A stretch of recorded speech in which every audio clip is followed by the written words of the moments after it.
Beleza. Bom, na última aula a gente falou sobre teste de hipótese, né?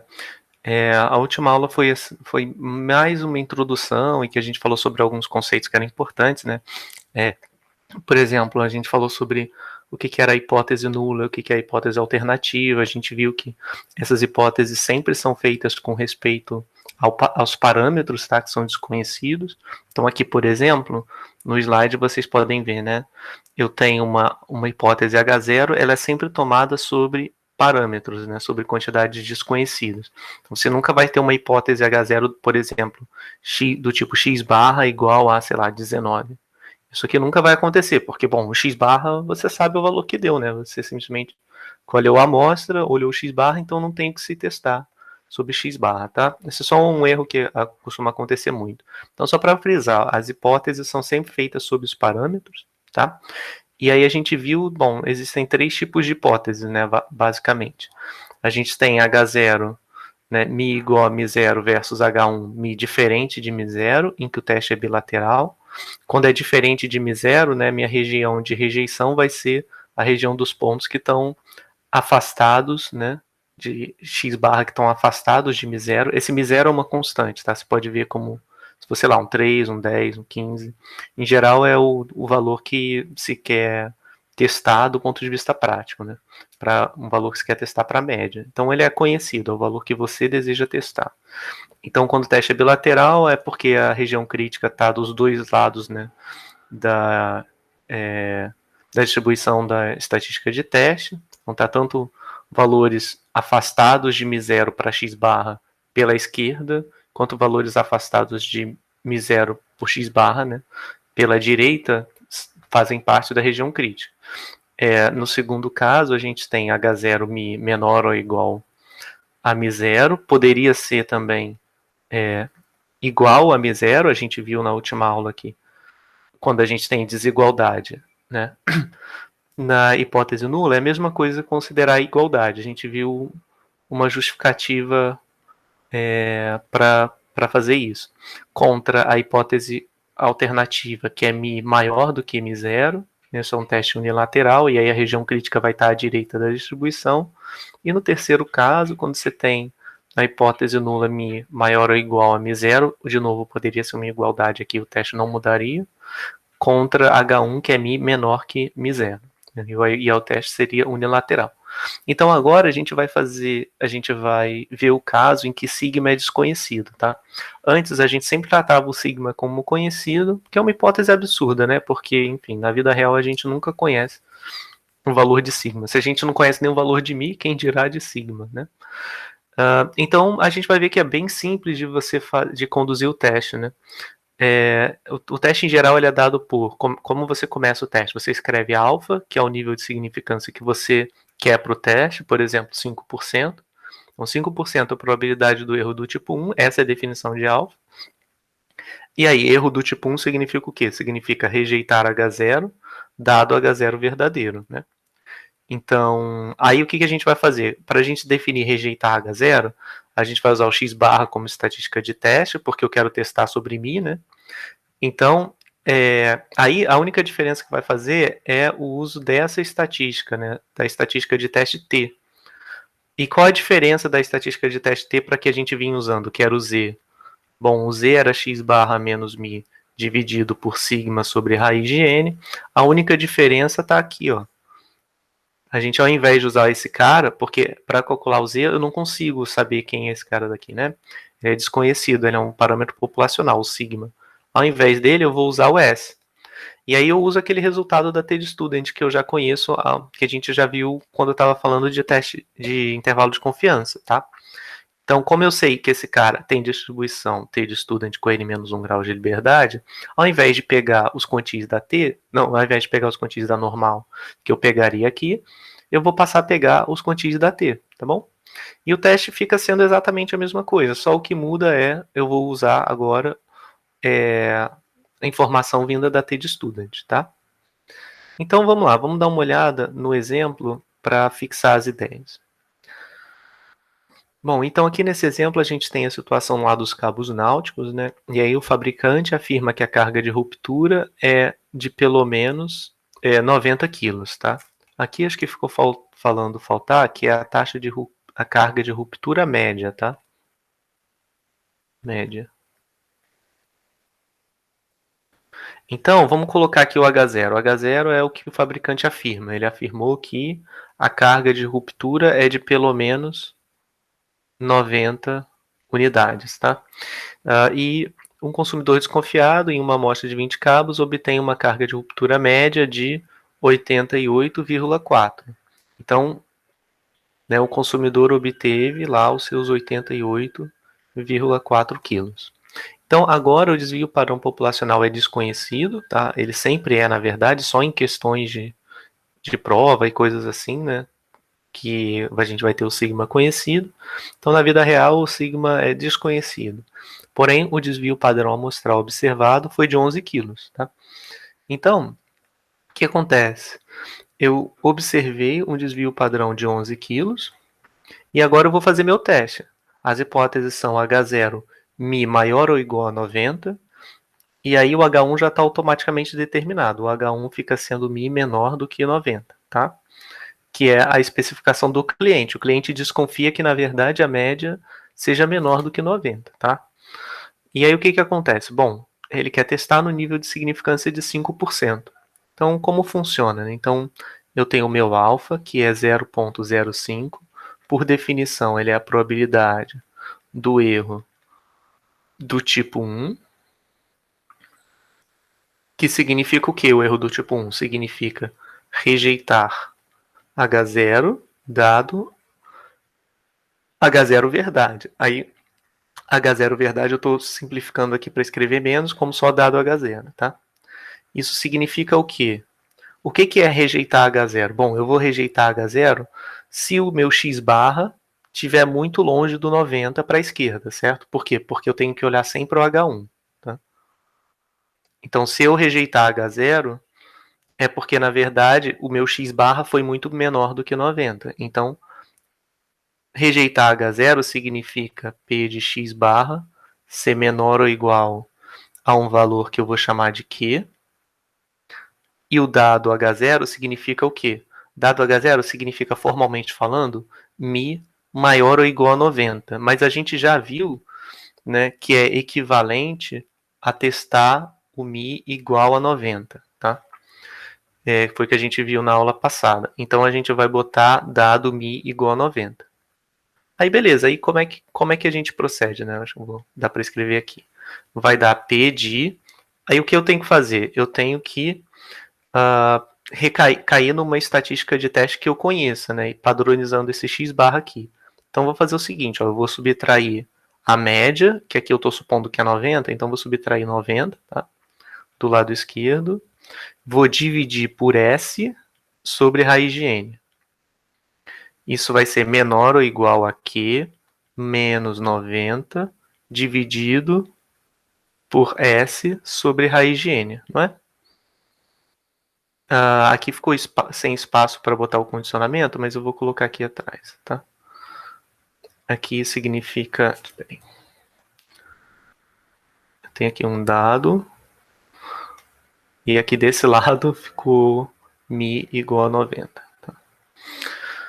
Bom, e aí simplifica para isso aqui, ó. Se eu chamar esse cara de t, isso vai dar a probabilidade de que t seja menor ou igual ao valor q menos 90 dividido por s sobre raiz de n, dado mi igual a 90.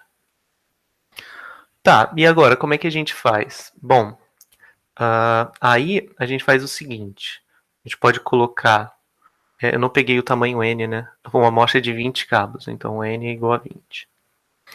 Então beleza, o que eu cheguei? Esse cara daqui, onde o t tem distribuição t de student, certo? T de student com n-1 graus de liberdade. Esses n-1 aqui, são iguais a 19. Bom, aí agora eu tenho que calcular os meus quantis, né? Por quê? Porque se essa probabilidade é de 5%, quer dizer o quê? Quer dizer que se eu for lá na T de Student, né? Aqui é uma T com 19 graus de liberdade. Então, se eu for olhar lá na T de Student, eu tenho que pegar o valor tal que essa quantidade aqui, que vou colocar Q menos 90 dividido por S sobre raiz de N. Isso aqui tem que deixar 5% à esquerda, concorda? Porque é o que está sendo dito aqui. Ó. Então, aqui tem 5%. Aí, o que eu escrevo? Eu tenho que ir lá na minha, no meu QT, né, na minha função lá do R. Ou pode usar a tabela também, tá? Mas aqui eu acho usar o R mais fácil, então eu vou aqui pelo R direto. Então, eu vou fazer o seguinte, ó, eu quero o quantio da T, então a função é QT. Qual o quantio que eu quero? Eu quero o quantio de 5%. E qual é a T que eu quero pegar? Porque tem infinitas T's, né? Uma para cada grau de liberdade possível. Então eu quero pegar a que tem 19 graus de liberdade.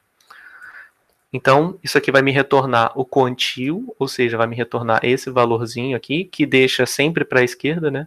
5% de probabilidades na distribuição T de Student com 19 graus. Então, eu falei que deixa 5% de graus de liberdade. Se eu falei isso, eu quis dizer que deixa 5% de probabilidade à esquerda, tá? Então, rodando isso, eu obtenho que essa quantidade aqui, que menos 90 dividido por S sobre raiz de N, é igual a menos 1,729. E aí agora é fácil, agora, porque isso aqui é o rejeitar H0, né? Então eu preciso descobrir quem é o valor de Q para decidir se eu rejeito o H0 ou não. Então eu vou fazer o seguinte, eu vou isolar esses caras aqui, vai dar Q igual a 90 menos 1,729 vezes, quem é o S? O S eu calculei lá em cima, 11. Quem é a raiz de N é raiz de 20, tá bom? E eu vou aproveitar que eu já tenho R aqui para fazer essas contas. Então vai dar 90 menos 1,729, que multiplica 11 e divide, não precisa minha divisão, se eu errar, SQRT de 20. Não é isso? Resultou em 85,747, tá? Então, com isso, o que eu tenho, né? A minha decisão é a seguinte, a minha região crítica fica sendo o conjunto de todos os x barras em R, tais que x barra, tem que definir, né? Quando é que eu rejeito H0? Eu rejeito se o x barra for menor do que Q. Então, se o x barra for menor do que 85,747, tá? Aí eu vou lá e olho a minha amostra. Vamos ver o que veio na amostra. X barra deu esse valor. Então, x barra não pertence à região crítica, concorda? Esse x barra que eu observei não pertence à região crítica, né? Então, a conclusão do teste fica a seguinte, né? Como x barra observado na amostra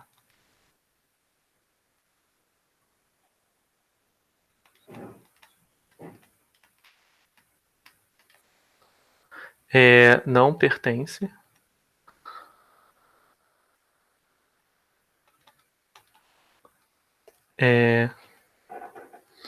à região crítica, então não rejeitamos, ou mais corretamente, né, tipo, não temos evidência para rejeitar. Vamos escrever tudo aqui. Não temos evidência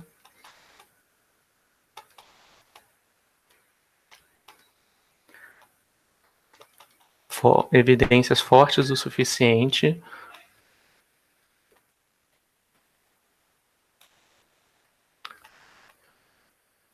para rejeitar H0, tá?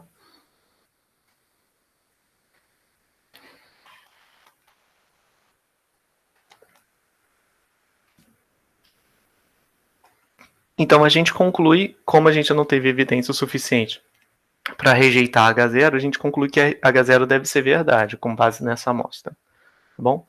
Então a gente conclui que, na verdade, a especificação do fabricante deve estar correta, de acordo com o teste, tá bom?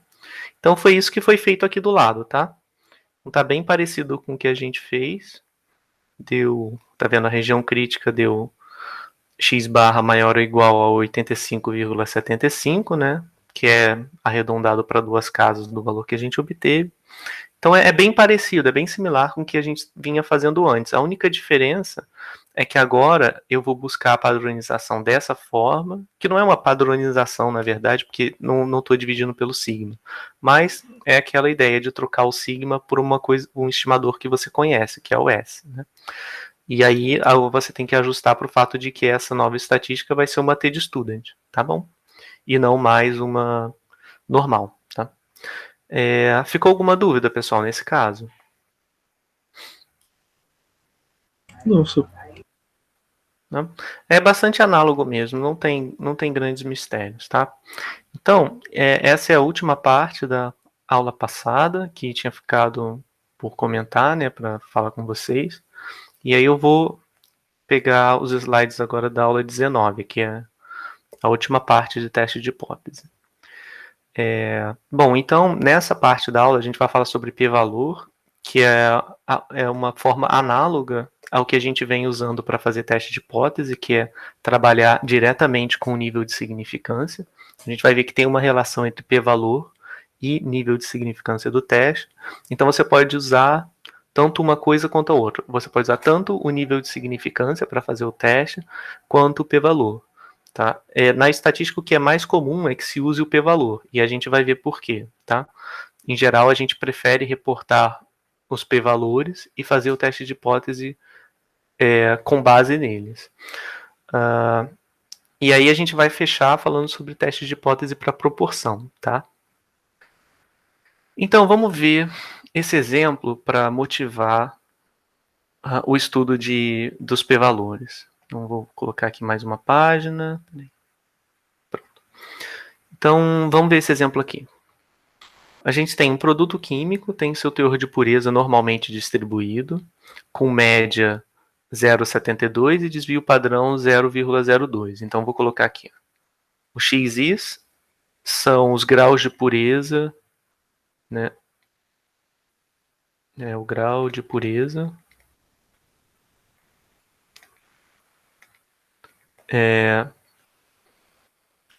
do produto I. Tá?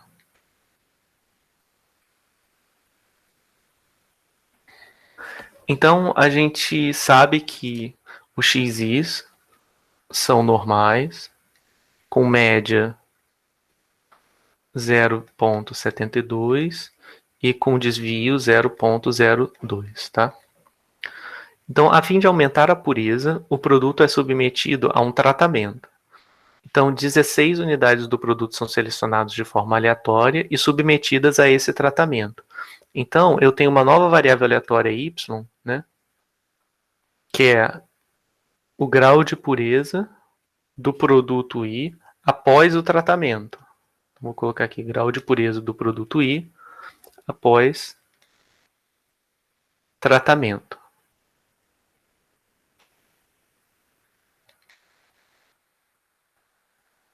Após tratamento. Bom, em seguida, a pureza de cada unidade é determinada, obtendo-se para elas uma média amostral de 0,73. Então, o que aconteceu? A gente observou na amostra um y barrinha, né? Eu vou botar aqui yi, esqueci do i. Y barrinha igual a 0,73. Podemos dizer que o tratamento contribuiu para o aumento da pureza? Assuma que o tratamento somente altera a média populacional, mantendo seu desvio inalterado. Bom, então como é que a gente procede, né? Aqui não tem nenhuma novidade, é o mesmo teste para a média que a gente via antes, né? Então, vamos ver a solução, né? Então, ele diz o seguinte, ó, ele quer testar se a pureza, se o tratamento aumenta a pureza do produto. Ou seja, ele vai querer testar se o H0 é de que, aqui eu vou colocar, né, YI, ele vai ter uma nova média, vai ser também normal, só vai alterar a média, né, vai ter uma nova média Mi, e o desvio ele está pedindo para assumir que só altere a média e o desvio fique inalterado com o teste, então ele está supondo isso aqui, né, que o desvio padrão dos YIs é a mesma coisa nos dois, após tratamento e antes do tratamento. Então, ele quer testar simplesmente se μ é igual ao 0,72 de antes, ou então se esse tratamento, na verdade, fez com que a média aumentasse, né? Fez com que o tratamento médio fosse maior do que o 72, tá bom? Aí que só para lembrar, né, eu poderia botar menor ou igual também, daria na mesma, no H0. Então, essa é a hipótese que ele quer testar. Então, o texto não falou do nível de significância, e aí fica a nosso encargo, né? Qual nível de significância a gente vai usar? Então, no exemplo, ele está considerando primeiramente o nível de significância de 5%, tá bom? E aí, como é que fica o teste? Aí ele vai fazer o seguinte, olha, ele vai colocar 0,5 é a probabilidade de rejeitar H0 dado H0 verdade, ou seja, vai ser rejeitar H0 é o quê? Vou rejeitar se o meu x barra, que está meio que imitando o μ aqui, ou estimando o μ, for muito acima de 0,72, ou seja, x barra maior do que um xc a determinar, esse é o x crítico, dado μ igual a 0,72. Aí eu vou fazer vou prosseguir com o meu teste normalmente, tá? Eu vou padronizar dos dois lados, aí eu vou ficar desse lado com x barra menos 0,72 dividido pelo desvio, que é 0,02, sobre raiz de n. O meu n aqui é de... quantos?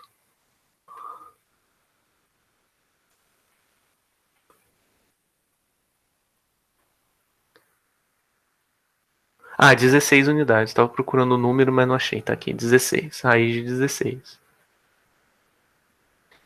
Tá? Então, maior do que xc menos o 0,72 dividido por 0,02 sobre raiz de 16, tá? Então, olha, foi exatamente o que ele chegou aqui do lado direito, né? Só que aqui ele já substituiu o lado esquerdo, que era esse valor, por z, onde z tem distribuição normal 0,1. Tá bom? Então, eu só não estou escrevendo aqui do lado, porque, enfim, o teste já está todo feito, né? Então, eu vou seguir pelo slide, tá? Então, o que acontece? No final das contas, ele chegou que 0,05 é a probabilidade na normal padrão acima desse valor aqui, tá? E aí, como proceder, né? Ele vai fazer o seguinte agora. Ele vai colocar aqui o gráfico da densidade da normal 0,1.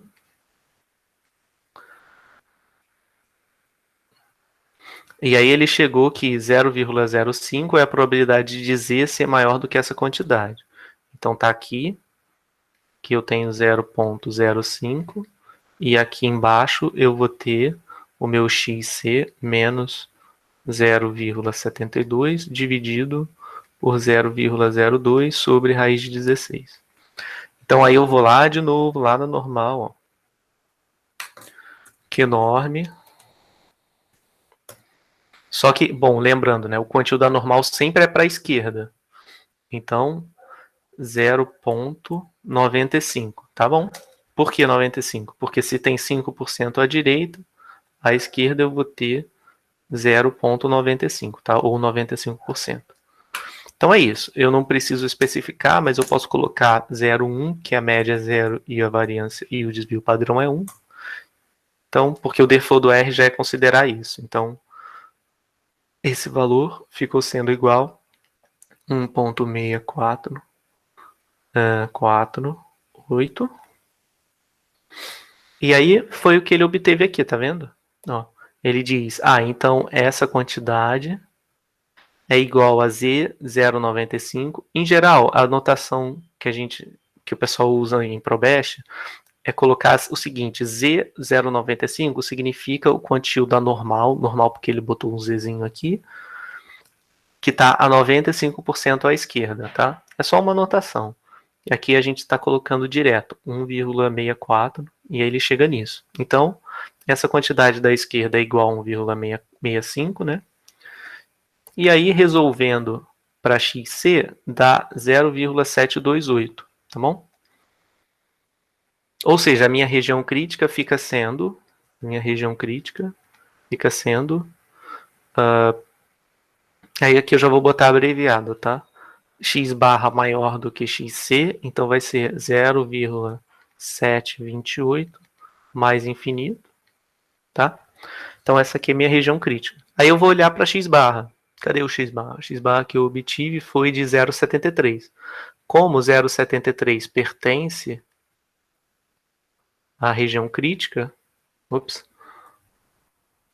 pertence à região crítica, então a decisão do teste é de rejeitar H0, tá bom? Porque, enfim, valores de X barra acima de 0,728 acontecem, a gente fez a conta aqui, com probabilidade de 5%, tá?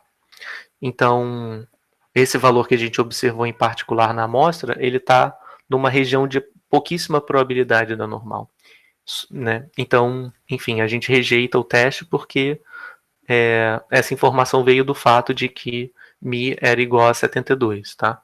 Então, se μ for igual a 72, a probabilidade de x barra ser maior do que esse valor é de 5%. Como essa probabilidade é baixa e o x barra foi observado de fato naquela região, eu rejeito, tá? Então, ok, até aqui não teve nada de p-valor, correto? A gente só fez o teste normalmente, como a gente já vinha fazendo. A motivação vai vir pelo fato de que a gente pode usar múltiplos níveis de significância. Aqui a gente está usando 0,5, né?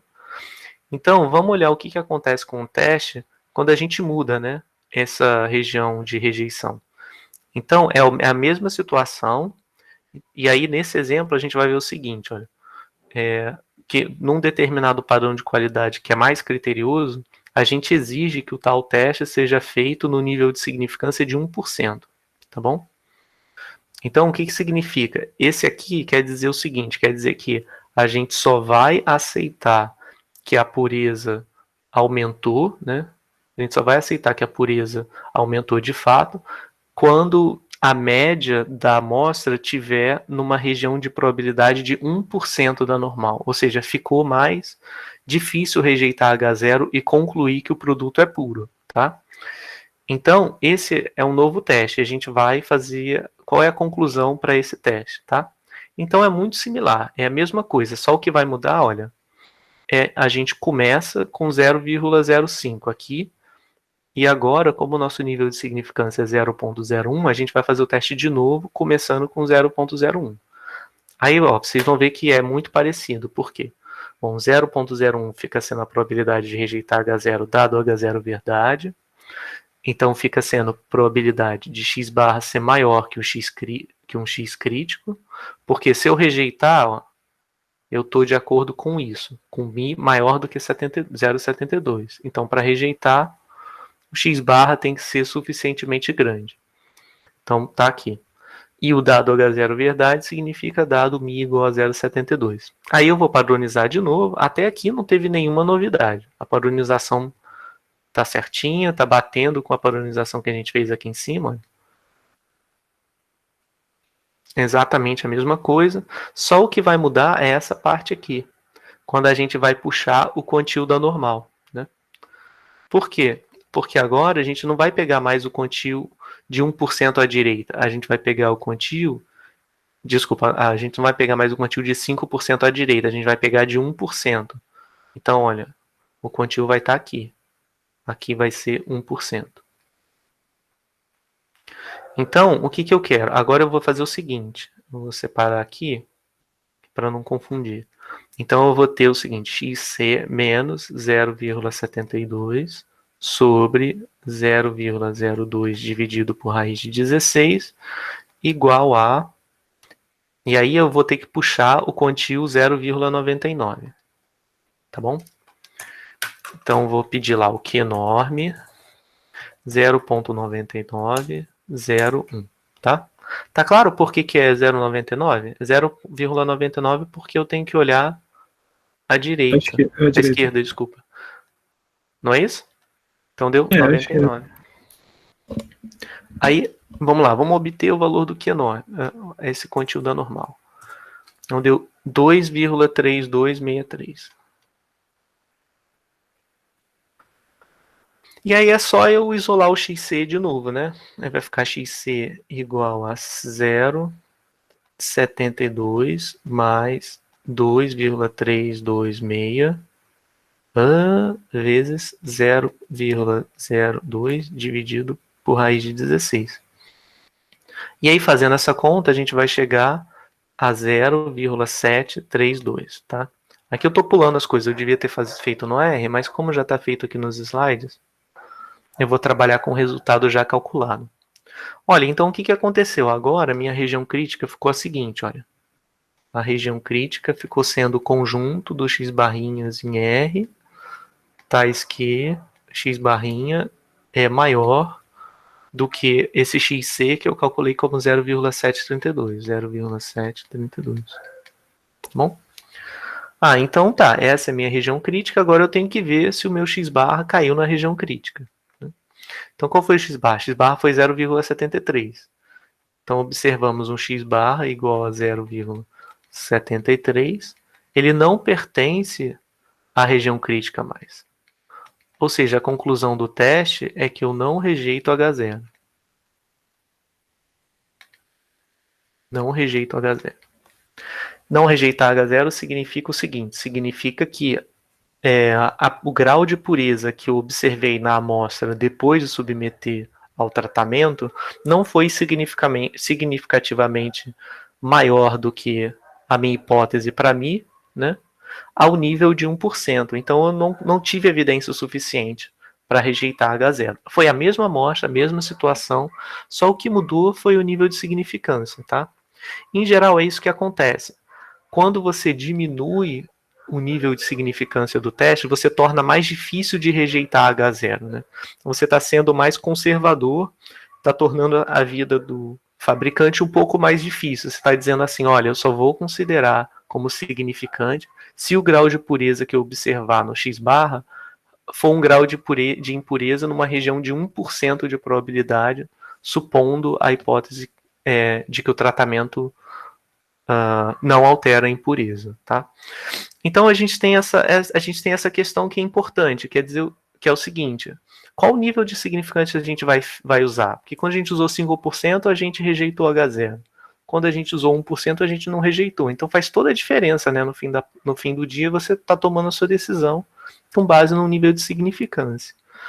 Então, o que acontece? A gente vai usar o p-valor para exatamente definir quais são todos os níveis de significância que a gente vai usar que vão levar à rejeição de H0 e quais são todos os níveis de significância que vão levar a não rejeitar H0, tá? E aí a gente vai tomar a nossa decisão com base nesse p-valor, tá bom?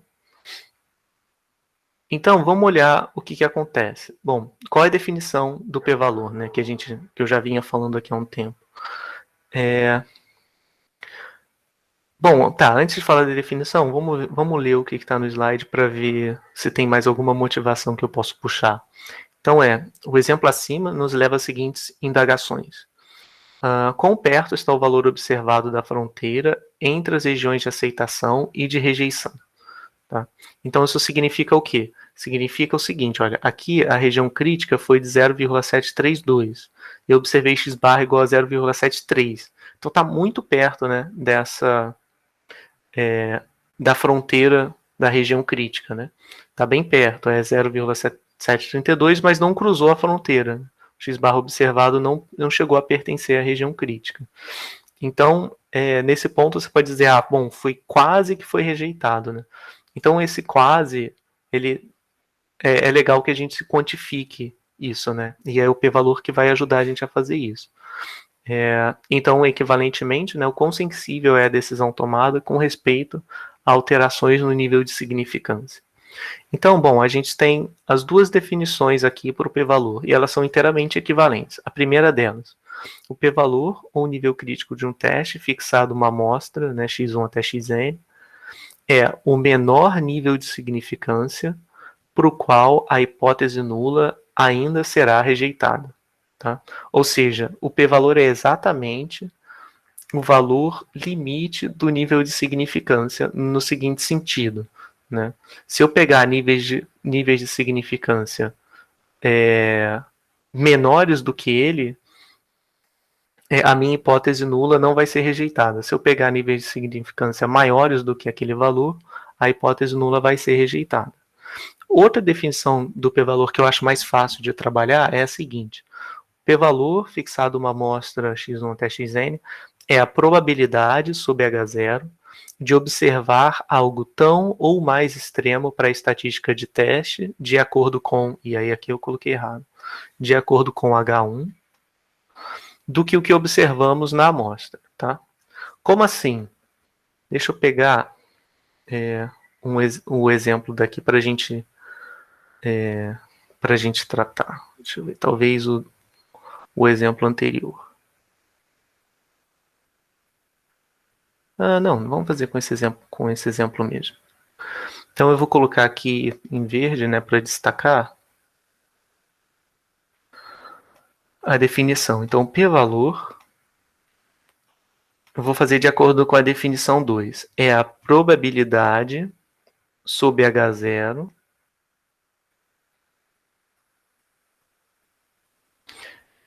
de observar algo tão ou mais extremo para a estatística de teste do que o que foi observado na amostra. Então, na minha amostra, eu observei o y barra igual a 0,73. Então, ele está dizendo, olha, é a probabilidade de observar algo mais extremo. A minha estatística de teste é o y barra, tá? Tão ou mais extremo do que o que eu observei na amostra, que é o y barrinha, tá? E esse de acordo com H1 é para definir o que eu estou chamando de mais extremo, tá? Então, como H1 é maior do que 72, eu vou considerar extremo, né?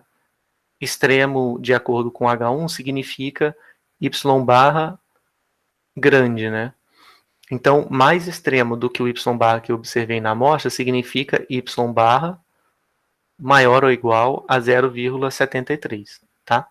Então, essa é a definição de p-valor.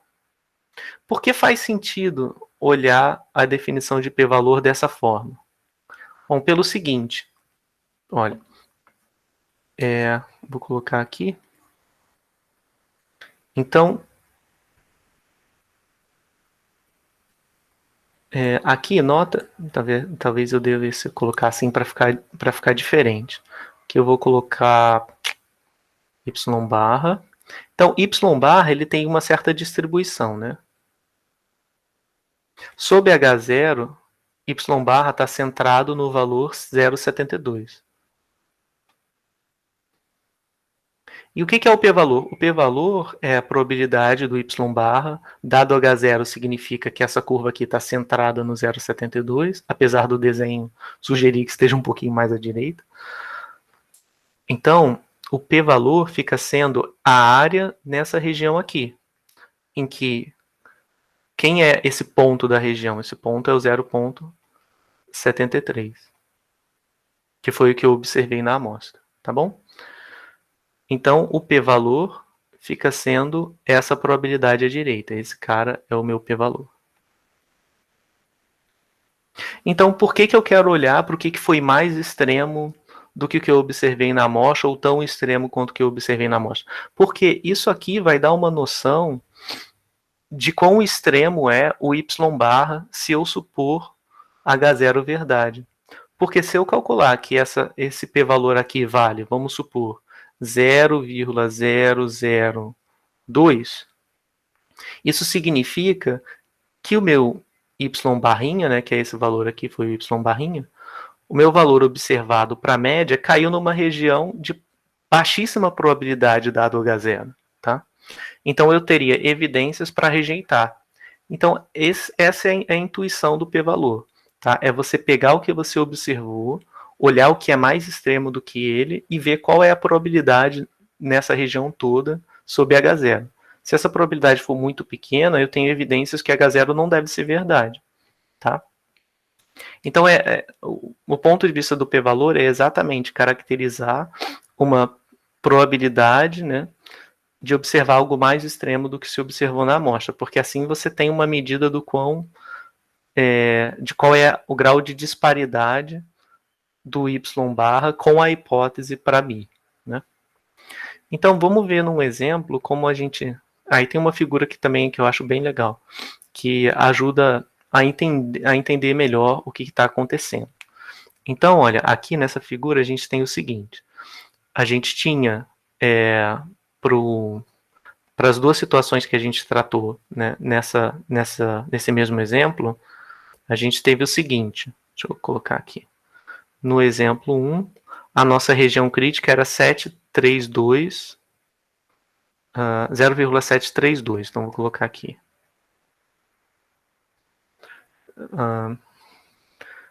Aqui era com 5%, com alfa igual a 5%.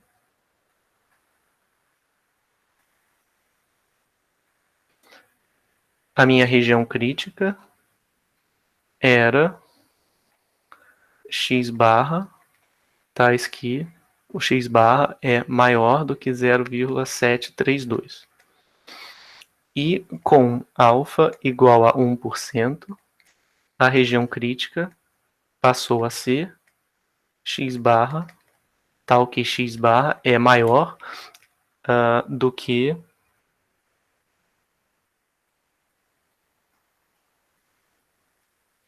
0,732. E acho que eu copiei errado, não foi? Deixa eu ver. Ah, não, eu copiei errado, é porque esse aqui é 1%. Com 5% foi 0,728, tá? Então aqui eu vou fazer o ajuste, olha. 728, 732. Tá? Então, olha só, o que aconteceu? Eu tenho essas duas regiões críticas, uma para cada alfa. Então, quando alfa é 0,05, a minha região crítica é dos valores de x barra acima de 0,728. Então, tá aqui, ó, 7,28. E quando o x barra é maior do que 0, não, quando alfa é igual a 1%, a região crítica é de x barra maior do que 0,732, que é, aqui está o 0,732, tá? Então, e aqui estão relatados os valores de alfa. Alfa 0,5, alfa 0,1. Tá? Então, olha só, aqui eu tenho uma região crítica, essa curva aqui ela continua, tá bom? Só para vocês não acharem que ela é, que tá estranho, mas ela é uma normal com um zoom mega, tá? Com um zoom bem alto para a gente conseguir fazer a distinção, mas isso aqui tá só na cauda direita da normal, tá? Então, aí a gente observou o nosso x barra. O x barra observado,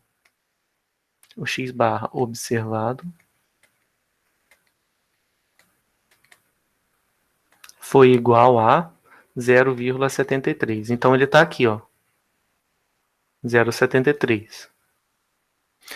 Então, vamos ver se o que aconteceu, né? Se o alfa fosse 0,05, eu rejeitaria, tá? Porque eu caí na região crítica. Se o alfa fosse 0,1, eu não rejeitaria, tá? Porque eu não caí na região crítica. Então a pergunta que fica é, tá, e se eu pegasse alfa igual a, por exemplo, 0,03, qual seria a decisão do teste? E se eu pegasse alfa igual a 0,02, qual seria a região do teste? Bom, cada alfa vai me dar uma região crítica diferente, tá?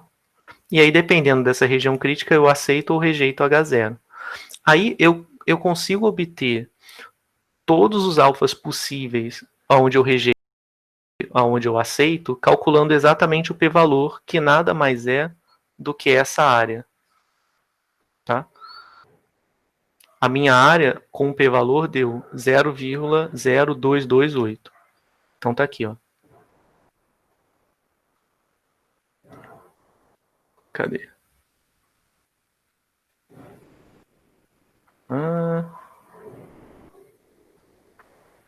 Tá. Eu não calculei ainda. Seria essa região.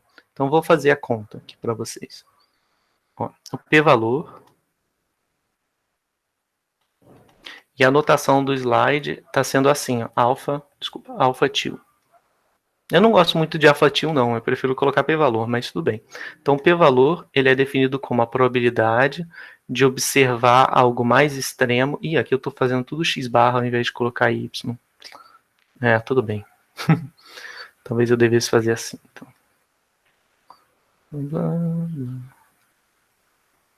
Aqui x, aqui xzinho, aqui x.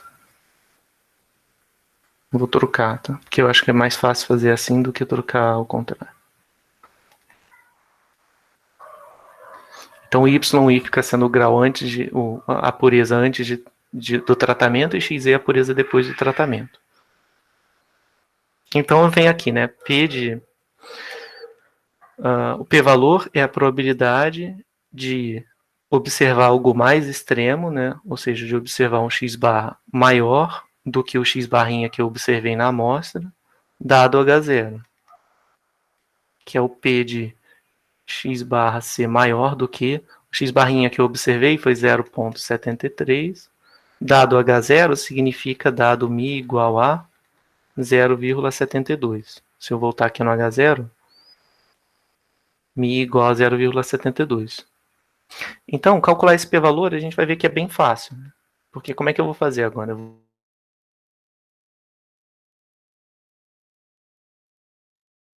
Eu agora vou ter que dividir por S sobre raiz de N. Menor ou igual, ou maior. Aqui podia ser maior ou igual também, mas tanto faz, porque como x bar é contínuo, não vai fazer diferença. 0,73 menos 0,72 dividido por S sobre raiz de N. Dado que o valor de μ verdadeiro é 0,72. Tá? Então, nenhuma novidade. A única coisa é que aqui eu estava com um x barra maior do que o que eu observei. Então, isso aqui vai resultar em t maior ou igual a 0,73. Aqui eu já vou botar direto. 0,01 sobre quem é o S?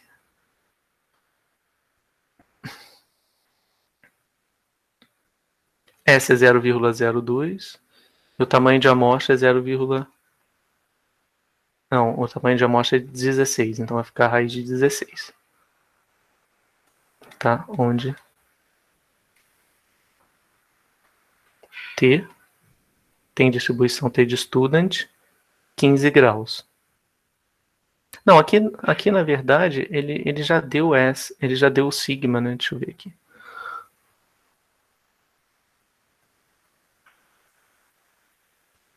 É verdade, ele já deu que o sigma era 0,02. Então não é T.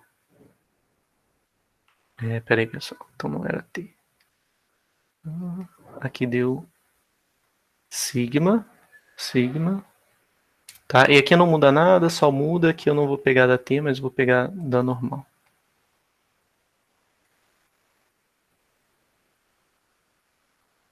Onde Z tem distribuição normal 0,1. Tá? Então,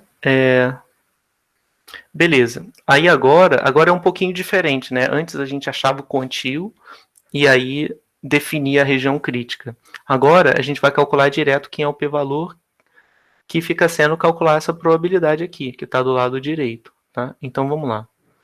Essa probabilidade, agora eu não quero mais o p-norme, porque eu quero calcular uma probabilidade. Eu quero calcular o p-norme. Como é z maior ou igual àquele valor ali, eu quero 1 menos o p-norme, porque p-norme me dá o valor a probabilidade à esquerda. Então aqui vai ficar 0,01 dividido por...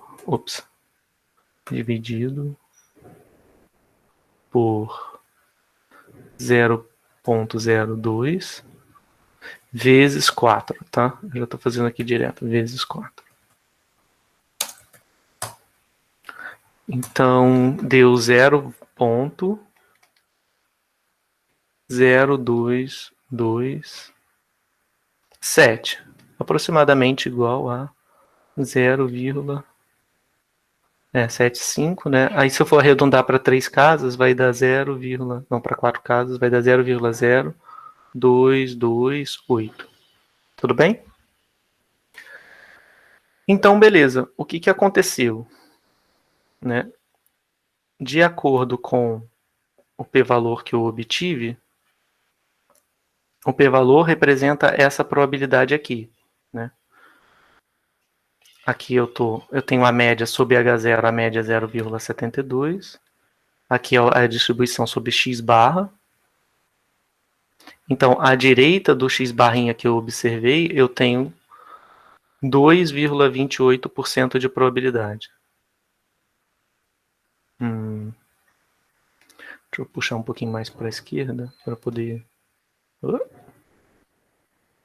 anotar. Tá?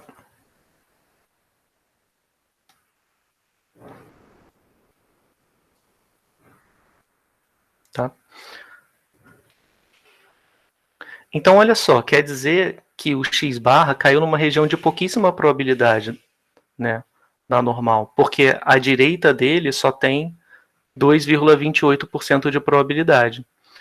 Então, qual seria a minha conclusão do teste? A conclusão seria, bom, eu rejeitaria H0 se o alfa for maior do que 2,28, então vou colocar aqui, ó. Se o alfa for maior do que 0, ou 2,28%, tá? Isso significa que o alfa é a probabilidade à direita, né, da região crítica. Se o alfa for maior do que 0,028, a região crítica vai incluir o x barra. Enquanto que se o alfa for menor, aqui se o alfa for menor do que 2,28%, então eu vou então não vou rejeitar H0. Enquanto que nesse caso, se o alfa for maior do que 2,28, eu rejeito H0. Tá? Então, olha como é que o p-valor ele me diz quais são todos os alfas para os quais eu vou rejeitar e todos os alfas para os quais eu vou aceitar. Eu vou não rejeitar H0 para alfas menores do que o p-valor, como no caso, a gente não rejeitou quando o alfa era 1%, que é 1% menor do que 2,28, e a gente vai rejeitar quando o alfa for maior do que o p-valor, tá bom? Então isso dá um guia para a gente na hora de conduzir o teste, porque a gente sabe, bom, eu calculei o p-valor, então eu rejeitaria no nível de 5%, mas não rejeitaria no nível de 1%, tá? Então, na prática, na estatística, o que a gente mais usa é o p-valor, na verdade. A gente calcula o p-valor e reporta ele. E aí, se o p-valor for muito baixo, né, a gente acaba rejeitando H0. Se o p-valor for muito alto, né, a gente não rejeita H0. Tá? E aí, porque o p-valor ele dá toda essa informação para a gente. Né? Olha só o que ele calculou. O p-valor aqui foi 0,0228, foi o mesmo que eu obtive. Então, eu vou rejeitar H0 se o alfa for maior que o p-valor, e eu não vou rejeitar se o alfa for menor que o p-valor, tá bom? Então, essa é a intuição, né? Deixa eu ver se tem alguma coisa aqui para mencionar diretamente para vocês. Alfa igual a...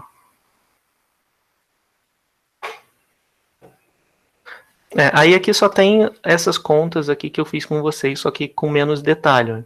P-valor é igual a P de x barra maior do que 0,73, dado mi igual a 0,72, tá?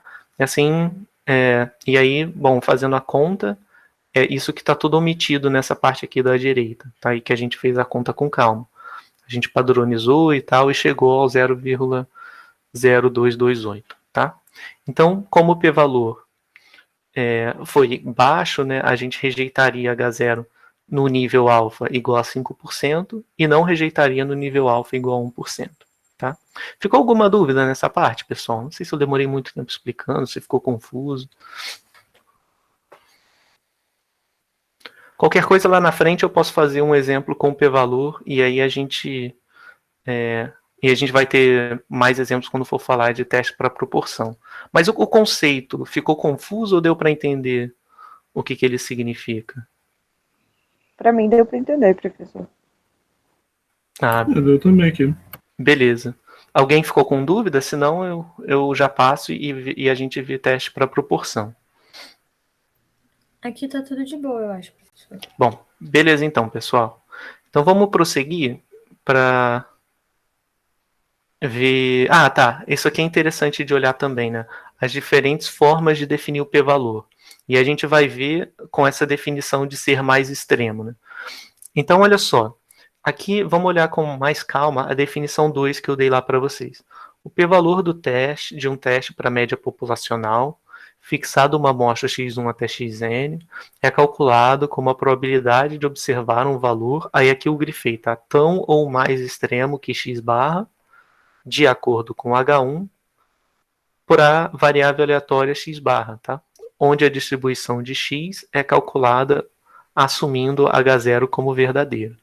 E aí, esse tão ou mais extremo é que fica diferente de acordo com as hipóteses. Então, vamos olhar aqui. Ó. Se o teste for unilateral, que o H1 é menor do que μ0, o que eu vou considerar mais extremo para o p-valor, aqui lembrando, né, a anotação do p-valor que eu acho bem esquisita, é o alfa com o tio aqui em cima, porque, enfim, eu prefiro chamar p-valor, mas tudo bem. Dizer assim, p-valor, ao invés de alfa tio, mas beleza. Então, alfa tio é definida como a probabilidade do x barra ser mais extremo do que o que eu observei, e aqui eu vou considerar mais extremo como mais desfavorável a H0, ou seja, quanto menor for o valor. Então, x barra menor do que o que eu observei, e isso vai ser mais extremo do que o observado na amostra. Da mesma forma, se o teste for unilateral, para mim maior do que μ0, eu vou ter alfa tio igual a P de x barra maior do que x barrinha, né? Porque esse maior está de acordo com o H1. E se eu tiver o teste bilateral? O teste bilateral é H0 mi igual a μ0, H1 mi diferente de μ0. Então fica um pouquinho diferente. Mas vê se vocês concordam. O que é mais extremo nessa situação? Vai ser mais extremo se a distância entre... Porque aqui agora vale dos dois lados, maior ou menor. Se a distância entre x barra e a hipótese nula for maior do que a distância observada de x barrinha menos a hipótese nula, tá bom? Então, ó, só gravar que esse caso aqui é um pouquinho, talvez um pouquinho menos intuitivo a princípio, né? Mas pensando um pouquinho sobre o que significa o módulo e tal, ele faz sentido, né? Quer dizer, vai ser uma observação mais extrema, de acordo com H1, se a distância, né, entre ela e a hipótese nula for maior do que a distância observada entre x barra e a hipótese nula, tá bom? Então é só se atentar para esses três casos. Aí vai ter que ver, no caso em particular que você está tratando, se é unilateral à direita, se é unilateral à esquerda, unilateral à direita, ou se é bilateral para definir exatamente o p-valor, tá? Bom, então é isso. A gente tem mais um exemplo. Vamos fazer para o teste bilateral para fixar as ideias. Né? Então, relembremos, né, o exemplo do desempenho de um automóvel na estrada. A montadora afirma que o desempenho médio é de 15 km por hora. Então, deixa eu pegar uma cor melhor de ler. A gente vai ter H0, a hipótese da montadora é de que MI é 15 km por hora. E a alternativa, né, porém, ao testar 27 amostras desses automóveis, observa-se um desempenho médio amostral de 14,3 km. Então, vou colocar aqui, o que observou de x barra foi 14,3. Aqui eu vou omitir as unidades, tá? Tá tudo na mesma unidade. Lembremos que o desvio padrão populacional, ou seja, o sigma, é igual a 3. Então, qual é o p-valor do teste? Bom, aqui ele não falou nada, tá? Se a hipótese alternativa é maior ou se é menor. Então, eu assumo que é diferente, tá? Que é teste bilateral. Então, o meu H1 fica diferente de 15, tá bom? Professor. Nesse caso, eu poderia fazer um unilateral com menor que 15, né? Também, né? Podia. Eu acho que é porque não ficou claro na questão. Quando a gente estiver fazendo na prova, a gente vai deixar de forma bem clara, né? Ateste para que a média seja diferente de 15, ou maior do que 15. Mas eu acho que faz sentido o que você está falando, né? Porque se, se a montadora estiver correta, ela está falando, tá, o meu desempenho médio é de 15, mas se o desempenho médio for maior do que 15, também é bom para a empresa. Então, o Mi alternativo seria menor do que 15, não é isso? Sim. Também faz sentido. É porque acho que esse diferente de 15 pode ser tipo, eu quero saber o meu range total, para não dar problema.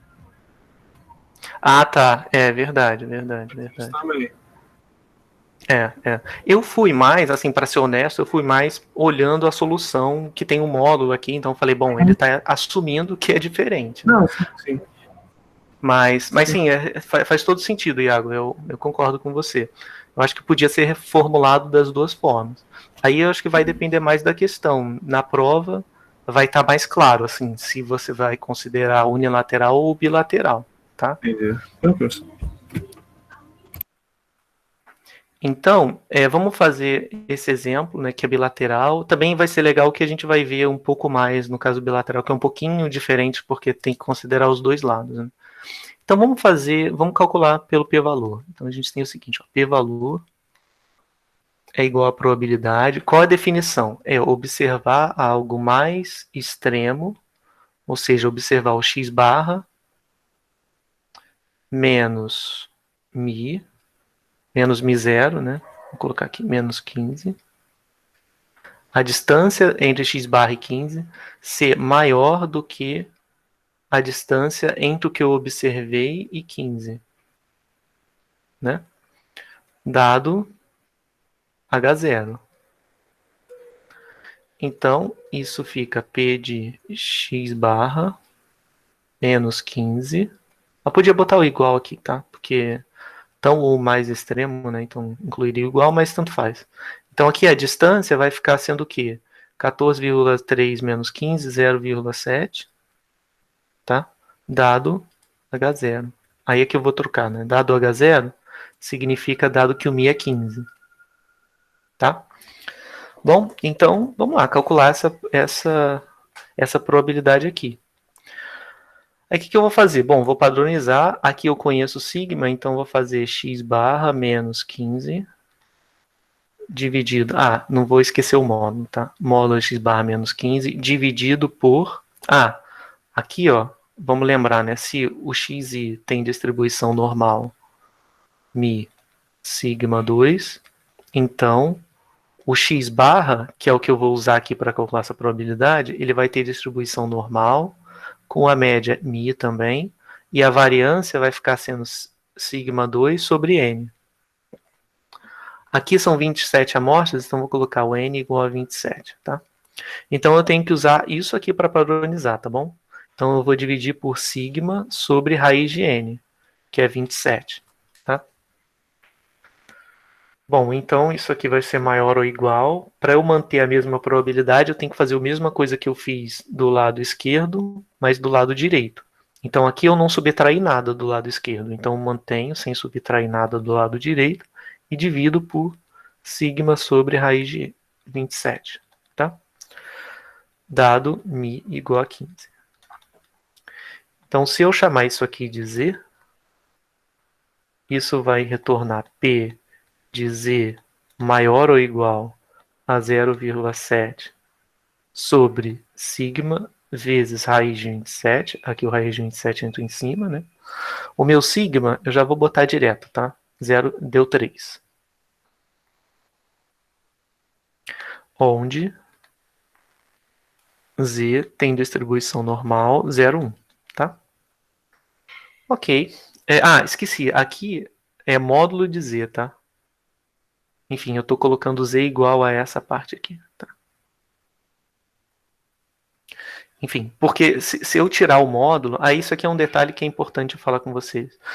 Se eu colocasse aqui sem o módulo, né? Se eu colocasse z maior ou igual a 0,7 raiz de 27 sobre 3, estaria errado, porque esse Z aqui, se fosse sem o módulo, quer dizer, como eu posso dizer? Eu tenho vou fazer o seguinte. Eu vou colocar. É bom explicitar isso aqui porque, sei lá, às vezes a gente acaba errando na prova, né? Eu tenho duas formas de definir o Z. Eu posso definir o Z assim. Eu também posso definir o Z assim.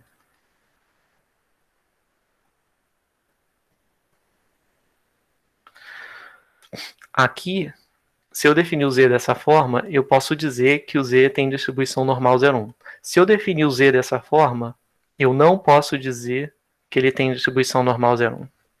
Por quê? Porque a gente viu que na normal tem probabilidade positiva do valor da normal ser negativo ou positivo.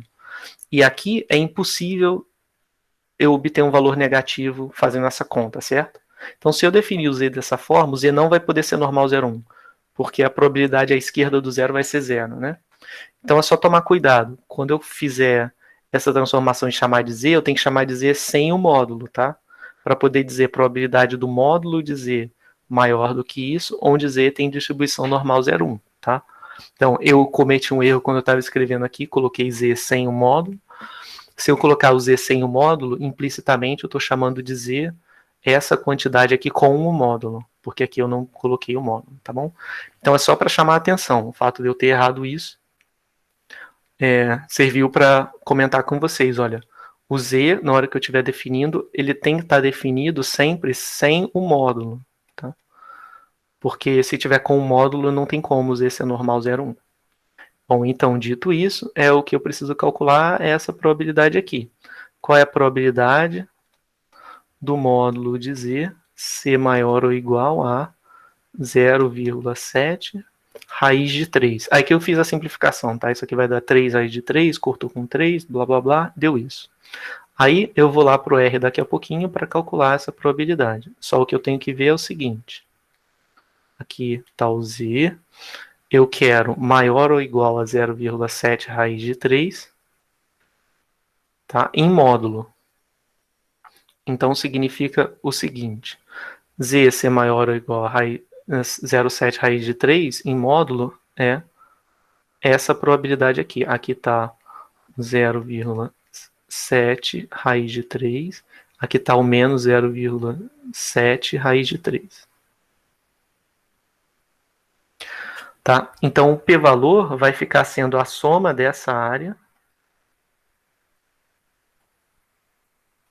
mais essa área aqui.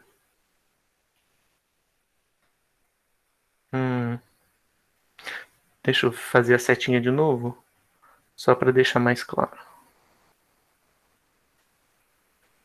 Então, o p-valor vai ser a soma dessas duas áreas. Mas vamos calcular, então, uma área dessa daqui só, tá? Vou calcular só essa área daqui. Essa área fica sendo 1 menos que enorme de... Ah, ficou horrível.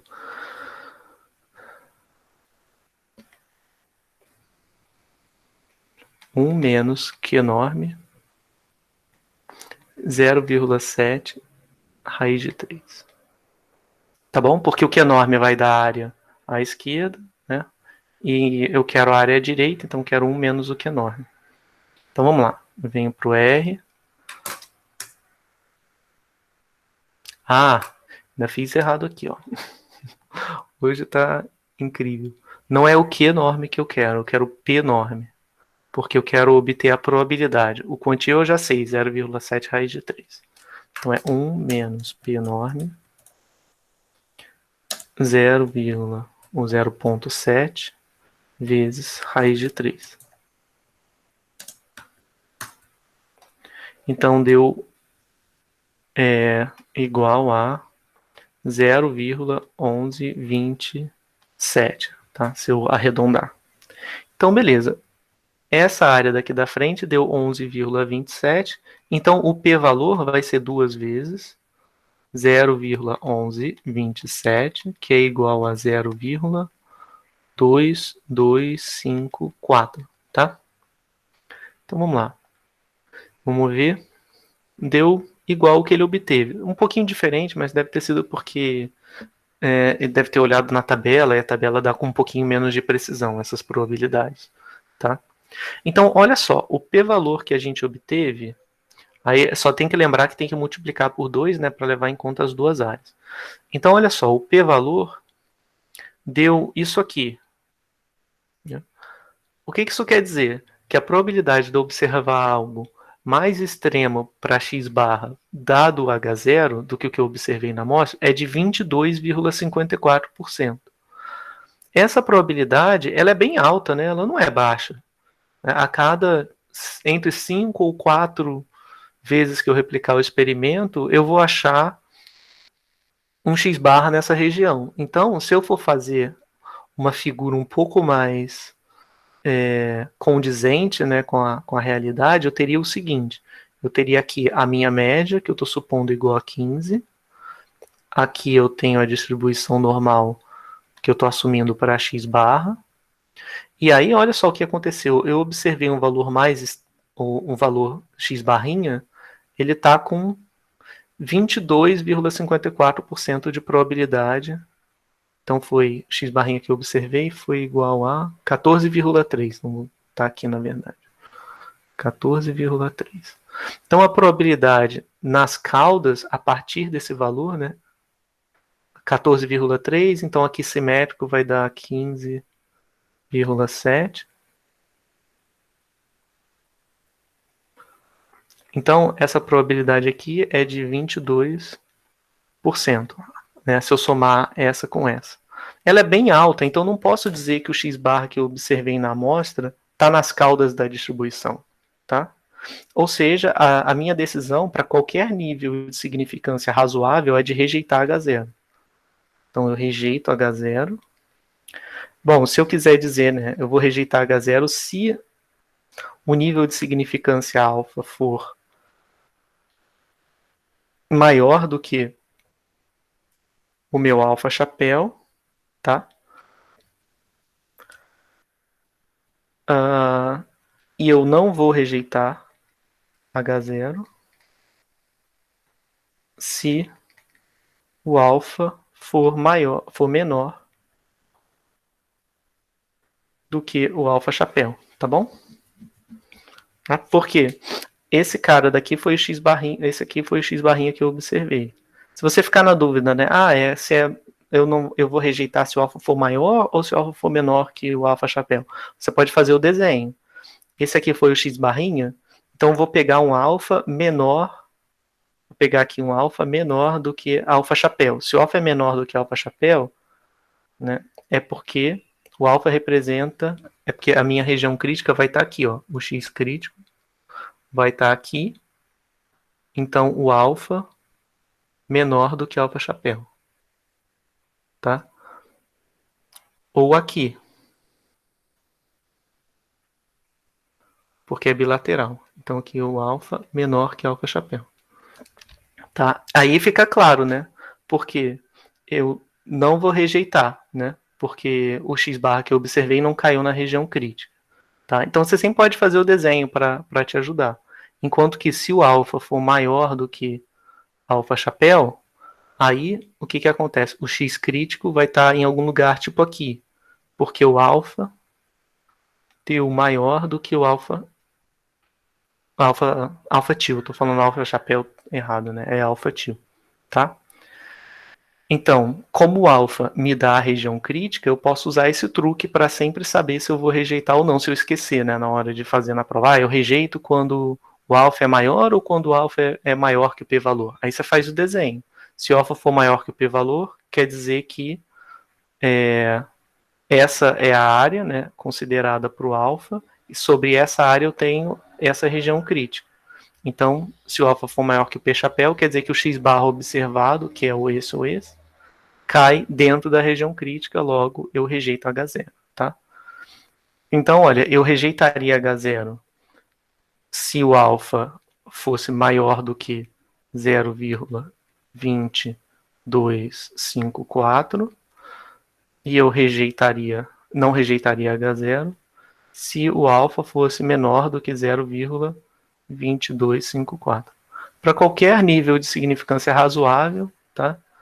Eu não rejeito H0, tá? Então, seria a minha conclusão do teste para qualquer alfa razoável. Alfa razoável é 5, 1%, 10%, tá? Então, como o p-valor for muito alto, eu acabei não rejeitando. Tudo bem, pessoal? Beleza. Bom, vamos então ver o último assunto da aula de hoje, que é o teste para proporções, tá? Bom, então vamos ver como é que a gente faz o teste para proporção. A única coisa que vai mudar é qual é exatamente a estatística que a gente vai usar. Então, vamos ver aqui como muda o cenário. Então, agora a gente tem uma população, né, que a gente pode modelar como sendo as observações vindas daquela população são X, segue Bernoulli P, em que P é a proporção de sucessos, né, ou a proporção de elementos que têm um tal atributo. E aí a gente quer testar a hipótese sobre os possíveis valores de P a partir de uma amostra aleatória dessa população. Ou seja, x1 até xn, uma amostra de tamanho n, e P barra igual à média do xis, tá? Esse P barra é a proporção amostral, que é o estimador de P, tá? Então, o que acontece? O teorema central do limite nos diz o seguinte, que o P chapéu padronizado tem distribuição normal 0,1, tá? Então, deixa eu colocar isso aqui, talvez, se eu escrever assim, acho que vai ficar mais claro. Eu tenho a seguinte situação agora. Agora o xi são Bernoulli P. Então, eu vou olhar para o P barra, que é definido como x barra, tá? Pelo TCL, x barra é aproximadamente normal, com a média igual a... A média é a mesma média do xis, que é P. E a variância? A variância é a variância do xis dividido por n, tá? A gente já fez essa conta várias vezes. Então, o TCL permite dizer que o x barra tem aproximadamente essa distribuição se o n for grande, tá? Para n grande. E aí a gente vai usar essa distribuição para fazer o teste, tá? Deixa eu pegar... Vamos lá. Deixa eu pegar um exemplo para fazer direto com vocês. Eu acho que vai ficar mais fácil do que se eu seguir o slide com passo a passo. Tá? Então vamos fazer esse exemplo. Seja P a proporção de produtos que atendem às especificações de qualidade de uma fábrica. Então você tem uma fábrica lá que ela produz alguma coisa que atende às especificações de qualidade P e que não atende com probabilidade 1 menos P para cada item fabricado. Então a gente selecionou uma amostra aleatória de tamanho 40.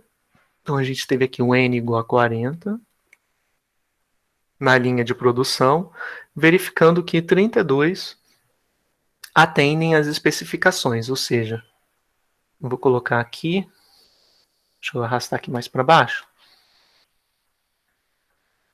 Aqui eu tenho o seguinte, olha, o xi eu vou definir como o produto I segue as especificações, né? Segue as especificações.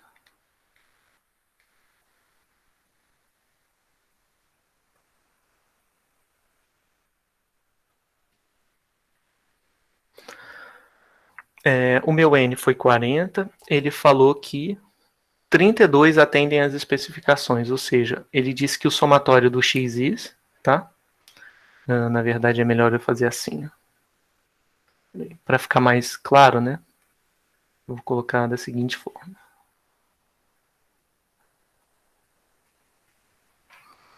xi igual a 1 se o produto segue as especificações e 0 caso contrário. Então a gente sabe que xi é Bernoulli com uma certa probabilidade P, e aí o que ele está me dizendo é que o somatório, onde indo de 1 até n de xi é igual a 32. Também está me dizendo que o n é igual a 40. Tá bom? Porque ele falou o seguinte, olha, a gente verificou que 32 atendem às especificações. Então, atender às significações significa o xi igual a 1. Então, se 32 atendem às especificações, é porque o somatório de xi é 32.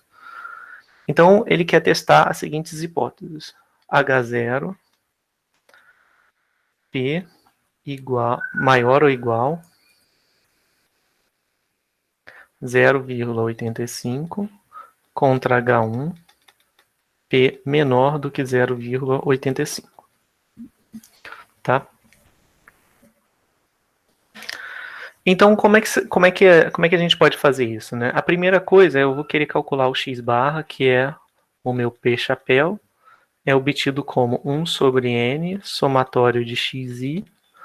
Então, como o meu somatório de xi deu 32 e o n é igual a 40, a gente obtém essa proporção aqui, tá? Simplificando por 8, né, vai dar 4 quintos, que é igual a 0,8. Bom, então na amostra eu observei 80%, né?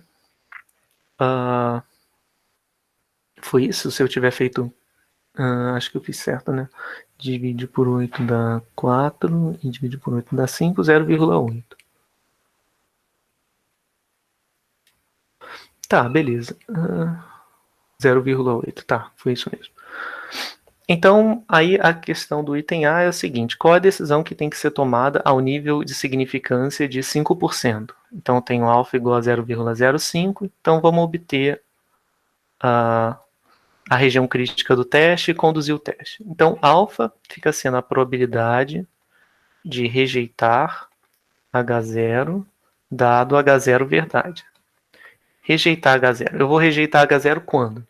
Bom, se o meu H1 é P menor do que 0,85, eu vou rejeitar se o P barra, que é o que eu estou usando para estimar, né, o H0, for menor do que 0,85. Ops, desculpa. Se for menor do que algum valor que eu vou chamar, sei lá, de Q. Enfim. Dado H0. Dado H0 significa dado P maior ou igual a 0,85. Só que, bom, é equivalente a trabalhar com H0 sendo igualdade, então vou colocar igual a 0,85. Bom, isso aqui vai me retornar P de... Aí, o que eu vou fazer, né? Eu vou padronizar essa quantidade. Vai dar P barra menos 0,85 dividido por... Aí eu venho aqui, olha, e vejo qual é a distribuição do x do P barra. Vou colocar aqui, sei lá, em azul. P barra tem distribuição aproximadamente, né, pelo TCL, normal, com média P, variância igual a P, 1 menos P sobre N. Tá, exatamente o que eu tinha posto aqui em cima, eu só coloquei aqui porque vai ficar mais fácil. Então, quando eu for padronizar o P barra, eu vou padronizar subtraindo o valor de P, que eu tô supondo que é 0,85, e dividindo pela raiz do seu desvio, que vai ser 0,85 vezes 0,15, dividido por N, que é 40. Aí aqui, do lado direito, eu faço a mesma coisa, aqui menos 0,85, dividido por raiz de 0,85, que multiplica 0,15. Ups. Sobre 40. Professor. Oi. Por que multiplicar por 0,15? Eu não entendi. Ah, porque eu estou fazendo P 1 menos P sobre N. Ah, sim. Tá. Tudo bem? Entendi. É porque na hora que eu for padronizar, eu tenho que padronizar sendo essa a média, né? Uhum. E essa aqui é a variância. Então, vai entrar a raiz da variância, que é o desvio. Então, vai ter que entrar a raiz de P, 1 menos P sobre 40. Tudo bem? Ok. Beleza. Eita, caindo todas as folhas aqui. Depois eu pego. Ufa. Então tá. Então, ficou isso daqui. Eu vou definir esse cara como sendo Z. E aqui eu sempre tenho que escrever, né? Não, eu vou escrever na linha de baixo. Isso é igual a P de Z menor do que Q menos 0,85 raiz de 40 sobre raiz de 0,85 vezes 0,15. Tá? Onde Z tem distribuição normal 0,1. Tá bom? Ufa, tá. Então, agora, vamos lá. Vamos fazer as contas usando a normal. Aí o que eu tenho que fazer? Eu tenho que definir a região crítica do teste, para saber se eu vou aceitar ou rejeitar H0. Definir a região crítica do teste é calcular quem é o P e ver se na amostra eu obtive o P barra menor do que Q. Então, o que eu vou fazer? Né? Eu vou colocar aqui a minha normal. Nossa, essa daqui ficou horrível. A minha normal 0,1 para o Z. Eu quero calcular a probabilidade à esquerda desse valor aqui. Tá? Então, aqui vai dar Q menos 0,85, blá, blá, blá. Bom, se ficar claro, eu só quero dizer que eu estou pegando essa informação e colocando aqui, tá? É só porque ficou exprimido aí, eu não consegui fazer. Então eu quero calcular quanto é que vale essa parte. Essa probabilidade é alfa, né? Pelo que eu vinha fazendo. Alfa é igual a blá blá blá, P de Z menor do que isso. Então eu sei que esse cara é igual a alfa, o alfa é 0,05. Agora eu tenho que determinar quem é esse quantio e substituir. Vamos lá. Vou pegar aqui. Vou botar aqui na parte de cima. Eu quero P de Z menor, então já é o P enorme direto. Ah, não é o P enorme, é o Q enorme. Eu quero o Q enorme de 0,05, tudo bem? Porque o que eu tenho é a probabilidade, eu quero obter o quantio. Então é Q enorme de 0,05. Se eu der Enter, deu menos 1,64. Então, o que a gente obtém é o seguinte, Q menos 0,85, que multiplica raiz de 40 dividido por raiz de 0,85 menos 0, não, vezes 0,15. Isso aqui deu menos 1,64. Ok, então Q é igual a 0,85 menos 1,64 vezes a raiz de 0,85 vezes 0,15 sobre 40. Então vamos lá, calcular essa quantidade. 0,85 menos 1,64, que multiplica raiz quadrada de, nossa, 0,85 vezes 0,15 dividido por 40. Ops.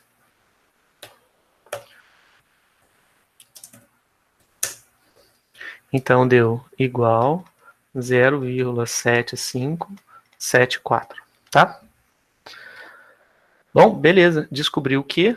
Então agora o que eu preciso é escrever a região crítica. A região crítica vai ser o conjunto dos P barra, tais que P barra é... Aí deixa eu só ver o sinal se eu coloquei certo. Eu vou rejeitar se o X barra for menor do que Q, então eu escrevi errado. Barra menor do que Q, que é 0,7574, tá bom? E aí na amostra, né, o que aconteceu, né? Na amostra, observamos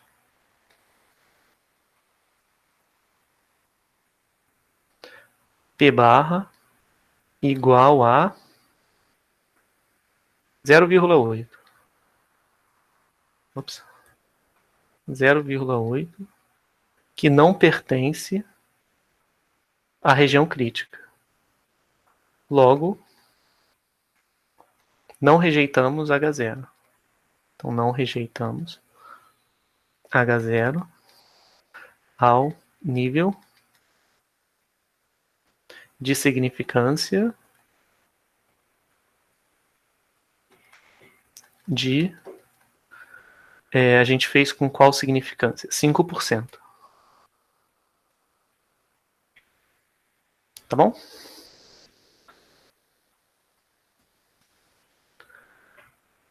Então, ó, só conferindo, o P crítico deu 0,757, né? A mesma coisa do nosso, só que a gente trabalhou com mais casas decimais.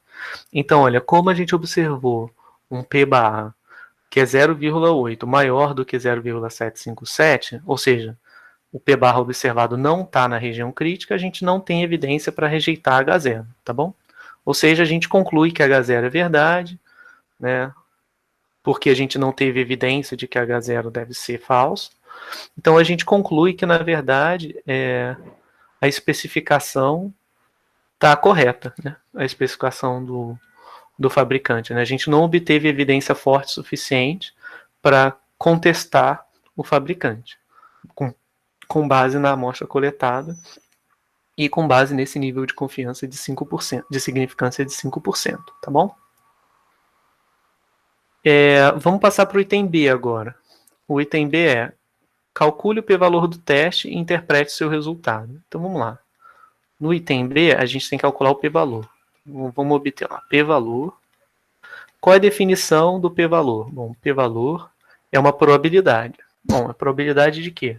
Probabilidade de observar algo mais extremo, tão ou mais extremo, do que o que foi observado na amostra. Então, é a probabilidade de P barra ser menor, porque, enfim, se ele é mais extremo, então ele é extremo de acordo com H1, que ele vai ser menor, né? Então, P a probabilidade de P barra ser menor do que o que você observou na amostra, para P barra. Para P barra na amostra, eu observei 0,8. Então, eu vou calcular aqui. P de P barra menor do que 0,8, dado que o P é de... já está aqui minhas hipóteses, 0,85. 0,85. Tá, então como é que eu calculo isso? É bem similar. Eu vou fazer minha padronização aqui, né? P barra menos 0,85 dividido pela raiz de 0,85 vezes 0,15 sobre N, que é 40. Tá? Então, olha, eu estou simplesmente repetindo o que eu vinha fazendo até aqui, tá? Tudo bem? A única diferença, né, é que aqui não vai entrar o quê? Aqui vai entrar o valor de P barra observado.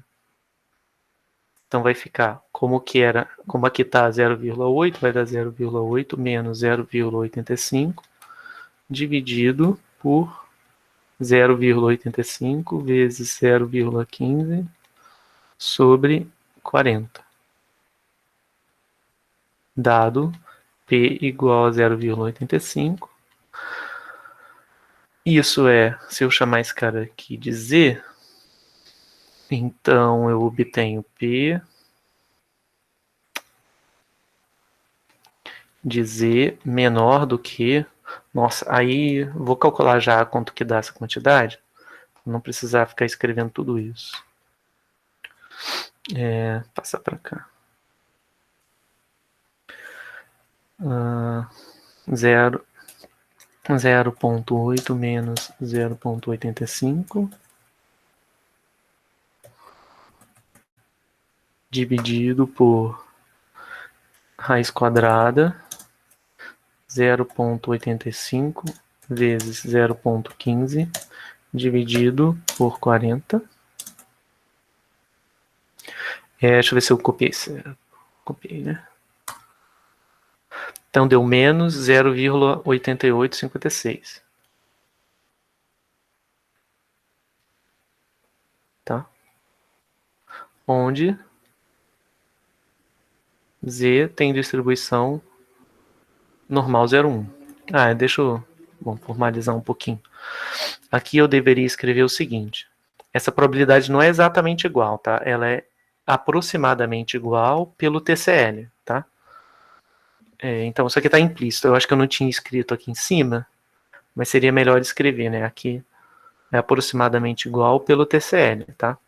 Porque, enfim, para que a gente padronize isso e comece a fazer conta com a normal, a gente precisa supor que a normal aproxima bem, né, o meu P barra, que é uma média amostral, tá? Então, implicitamente, eu estou trabalhando com as hipóteses do TCL. Então, por isso, a gente sempre vai ter N grande nesses problemas de proporção, porque se o N for pequeno, a gente não vai conseguir fazer a conta, tá? Então, esses testes de hipótese sempre vão ser feitos com N grande o suficiente, tá? Até porque se não for N grande o suficiente, a gente não sabe como fazer teste de hipótese. Até sabe, mas assim, tipo, é bem complicado, não dá para ver aqui, tá? Então, tudo bem, né? Falei vários blá blá blás aqui. Vamos lá, vamos calcular quanto que é essa probabilidade para a gente obter o p-valor, né? A gente obteve p-valor igual, ou aproximadamente igual a essa quantia aqui. Então, tem que obter o valor. Então, vamos olhar aqui no R, vai ser, eu quero P norme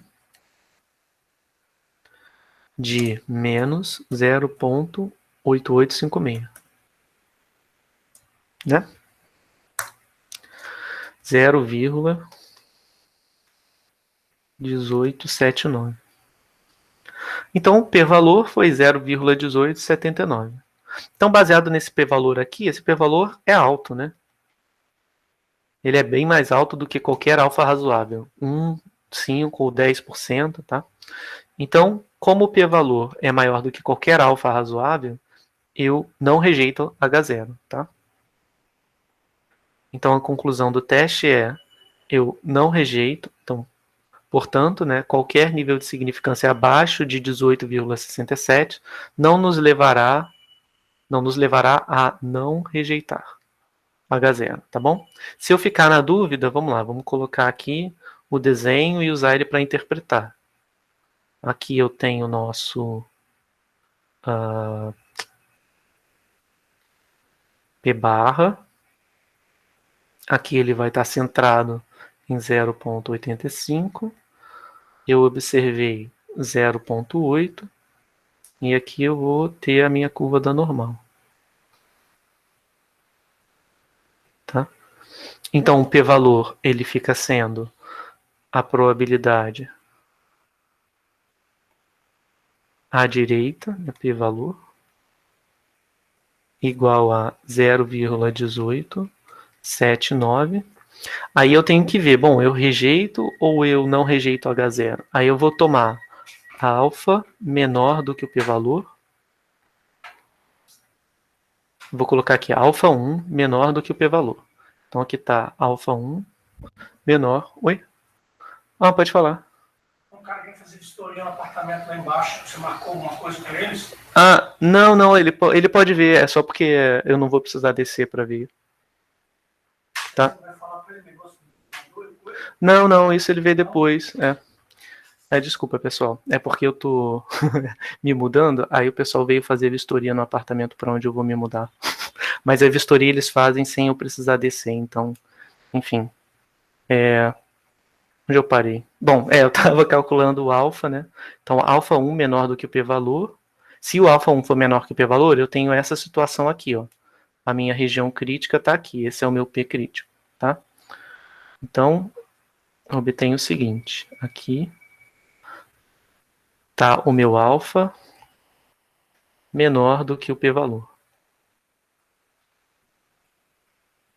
Lembrando que é o alfa que define a região crítica, então onde estiver encostando aqui, vou ter essa região crítica, né? Logo, se o alfa for menor do que o p-valor, eu não rejeito H0. Não rejeito H0 porque esse cara é o meu x barra, tá? Então, como x barra vai ser vai estar à direita do P crítico, né, obtido com alfa, com nível de significância alfa, então eu não vou rejeitar. Então, se o alfa for menor do que o p-valor, eu não rejeito. Não rejeito o H0. E se o alfa, se eu tiver um alfa 2, que eu vou botar se eu tiver alfa 2 maior do que o p-valor, então eu vou rejeitar H0. E aí o desenho me ajuda de novo. Aqui eu tenho o alfa 2. Agora eu estou supondo que o alfa 2 é maior que o p-valor. Então tá aqui, ó, alfa 2. Então esse cara é o alfa 2 maior que o p-valor. Então quer dizer que esse aqui é o meu PC, né? É o P crítico. Então, como eu teria observado nessa situação o x barra menor do que o P crítico, né? Então o x barra pertenceria à região crítica e eu rejeitaria H0, tá? Então, olha, eu rejeito H0 para todo alfa 1 menor do que 18,79%, tá? Não, desculpa, eu não rejeito para todo alfa 1 menor do que 18,79% e eu rejeito para todo nível de significância maior do que o p-valor, que é 18,79%. Tá bom? Fez sentido, pessoal, essa parte de ver se rejeita ou não rejeita com base no p-valor? Eu não sei se o desenho está intuitivo o suficiente, mas enfim, eu tento pensar em termos do desenho, né? Para sempre que eu esqueço assim, eu rejeito se o alfa for menor que o p-valor ou se o alfa for maior que o p-valor, tá? Aí a minha pergunta é, fez sentido para vocês ou ficou esquisito ainda alguma coisa nesse raciocínio? Faz sentido, mas eu ainda fico meio travado quando eu rejeito ou não rejeito. Ah, entendi. Mas o desenho ajuda alguma coisa ou fica mais complicado? Não, o desenho ajuda. Normalmente, para ver se é menor ou não que o p-valor, se rejeita ou não rejeita, eu comparo com os valores que você dá. O 10, 5 ou 1. Você dá não. Os valores já estipulados. Ah, sim, entendi. Faz sentido. Eu acho que a questão do desenho é mais você esquecer, né, qual é a ordem. Em geral, assim, o p-valor baixo a gente rejeita, tá? Então, é porque eu acho que falta um pouco do costume de trabalhar, né? Como eu já vi teste de hipóteses várias vezes, então eu já estou habituado, eu já sei, o p-valor baixo rejeita, entendeu? Uhum. Mas, enfim, se esquecer, tem o desenho que pelo menos ajuda a ver qual é a relação, né? Se o p-valor é maior do que o alfa para rejeitar ou menor do que o alfa para rejeitar. Leva um pouquinho de tempo até fazer o desenho e tal, mas talvez ajude, né? Não, ele ajuda com certeza. Mas eu ainda fico meio travado, porque eu ainda tenho que raciocinar melhor com isso. Eu acho que quando a gente está aprendendo usar o alfa direto, né, o nível de significância direto, é mais direto, né, mais intuitivo. Né? Mas, enfim. O que a gente vê é que sempre tem associado um p-valor, porque o p-valor é mais informativo do que você comparar com o alfa. Por exemplo, se você fizer o alfa igual a, sei lá, 5%, né, e aí você olha. Se você observa um p-valor igual, por exemplo, 0,000001, esse p-valor é baixíssimo, né? Então você rejeitaria para qualquer alfa razoável. Quando você reporta o p-valor, você tem uma medida exata de qual é o grau de falta de plausibilidade, né, com H0. Se o p-valor for muito baixo, você já sabe, é muito pouco plausível, né, de você ter observado aquele valor segundo H0. Então tem isso. O p-valor em geral é mais informativo do que você simplesmente calcular o alfa e ver se está ou não na região crítica, porque se ele estiver muito fora da região, muito nas caudas, né, a região crítica, o nível de significância não vai captar. Você vai simplesmente rejeitar H0, né? Mas você não vai saber o quão longe da cauda ele está. Com o p-valor, não. O p-valor ele sempre te dá a medida certinha, porque ele vai te dar a probabilidade à esquerda daquele valor que você calculou. Se essa probabilidade é muito baixa, você automaticamente sabe que você está bem fora nas caudas. Né? Então, é outra forma de ver. Vamos ver só o item C antes para a gente concluir. Mas o item C ele trata de uma coisa que a gente já falou aqui, tá? Mas é só para a gente terminar. Então, o item C pede o quê? Qual é a probabilidade de cometer o erro do tipo 2 no teste em A se a proporção populacional de peças que atende às especificações de qualidade for, na verdade, 0,0001. 75. Bom, então vamos lá. Vamos calcular a probabilidade do erro do tipo 2, dado que o P é 0,75. Caramba, os cachorros aqui decidiram. Não sei se vocês conseguem ouvir, mas aqui tá até passando do fone de ouvido. Então eu quero P do erro do tipo 2. O que é o erro do tipo 2? O do tipo 1 é o alfa, que é rejeitar H0 dado H0 verdade. Então o outro erro que eu posso cometer é de não rejeitar H0 dado, né? Não rejeitar H0, dado que H0 é falso. Então, dado H0, falso. Então, ó, esse é o outro erro, né? Se o H0 for falso, eu vou estar errando se eu não rejeitar, né? Ou se eu aceitar o H0 como verdade, dado que o H0 é falso. Então, como eu faço dado H0 falso, eu estou em H1. Então, tem toda uma gama de valores de P. Ele está perguntando, tá, como eu não tenho como trabalhar com toda essa gama de P, eu tenho que fixar um P que seja menor do que 0,85.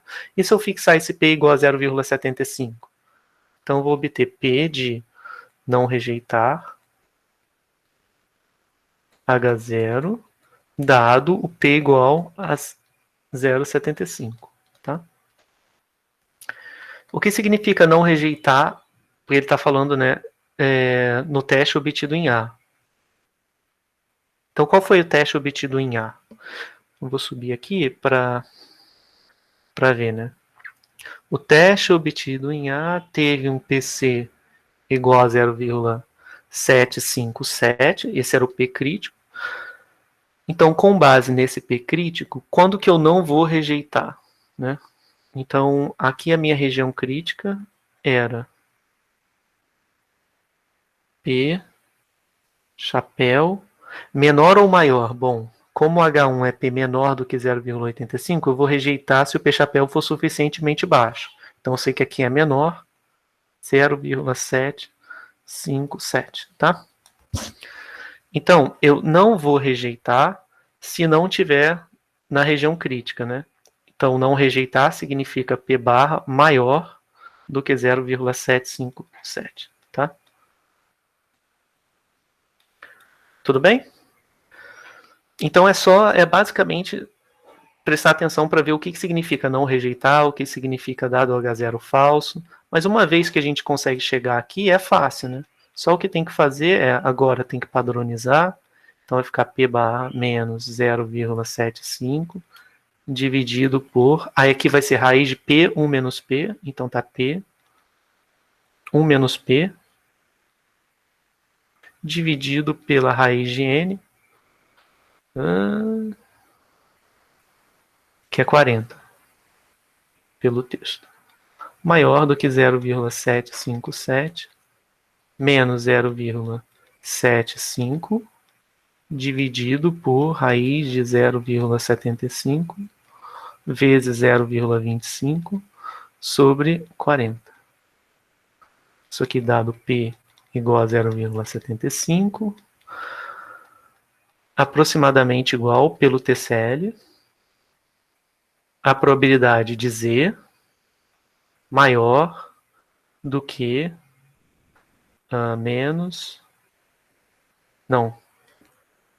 mais 0,007 dividido pela raiz de 40 vezes... não. Dividido pela raiz de 0,75 vezes 0,25, que multiplica raiz de 40. Tá? Onde Z tem distribuição normal 0,1. Tá? Então agora, bom, já deu o tempo, eu vou só calcular esse valor rapidinho aqui para retornar para vocês. Então eu quero calcular essa probabilidade, como ela é Z maior, tem que ser 1 menos P enorme. Aqui vai dar 0,007 vezes raiz quadrada de 40 dividido pela raiz quadrada de 0,75 vezes 0,25, né? É isso. Então ficou 0,4593. Ops, 4593. Então, essa foi a probabilidade do erro do tipo 2, dado P igual a 0,75, tá bom?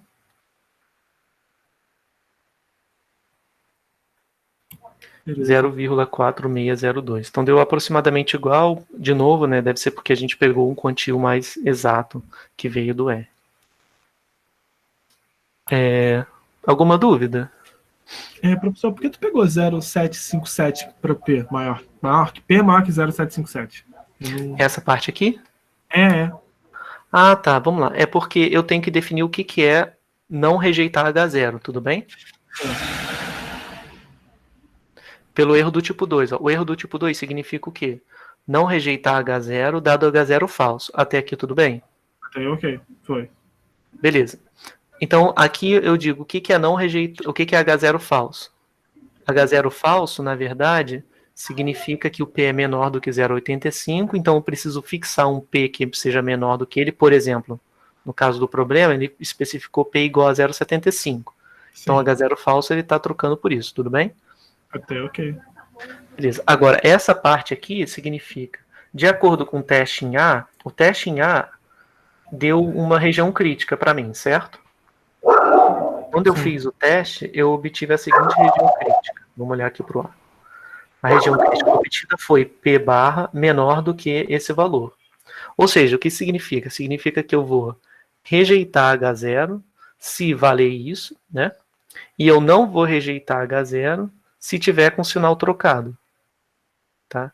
Então, isso aqui é não rejeito. Isso aqui é rejeito. Saquei. Tá?